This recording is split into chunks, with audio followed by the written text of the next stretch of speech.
Earlier this month in Geneva, during the 67th Executive Committee meeting of the UN High Commissioner for Refugees, UN Secretary-General Ban Ki-moon called to mind his own past. More than 6 decades ago, I was displaced by war myself. I have a first-hand understanding of their fear and confusion.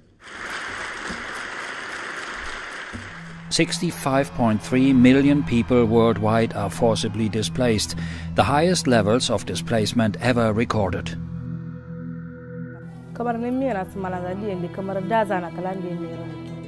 This Nigerian girl displaced by Boko Haram, now in a displacement camp, is one of the 28 million children worldwide forcibly displaced by conflict and violence. The UN High Commissioner for Refugees called for shared responsibility, dedication, commitment and courage. It is therefore time to reach out to the volunteers who have rallied in solidarity as today's crises have unfolded, to the faith-based organizations and religious leaders setting an example through humility, compassion and practical action. Sofia, 17, fled from El Salvador because her hometown was overrun by gangs. She tried to migrate through Mexico to the US to reunite with her mother, who left 3 years ago. She was caught by Mexican authorities and now held for detention. The Holy See emphasized that the rights of refugees continue to be violated. My delegation believes that it would make all the difference if the existing rights of refugees were guaranteed with additional economic and financial investments and especially political will.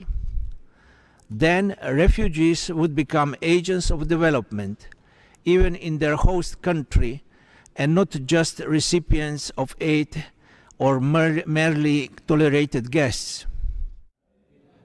I think the root causes have been for a long time the same. It is persecution and war. That are persecution because of human rights, then people on an individual basis are leaving their country.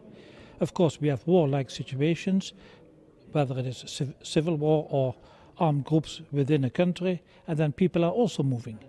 This has been triggered by also arms trade, because if fighting groups don't get the arms, they cannot fight after some time. But still they are provided with arms. In order to get arms, they need money, so they will start selling drugs. At the same time, we see a lot of poverty in the world. That can also trigger people to move. Perhaps they are then more or less migrants, but it is also linked to our economy. It is linked to international raw material prices. It is linked to development assistance. During his final visit to the UN Geneva as Secretary-General, Ban Ki-moon planted a ginkgo sapling from a tree in Hiroshima. Some say that ginkgo is a symbol of unity of opposites.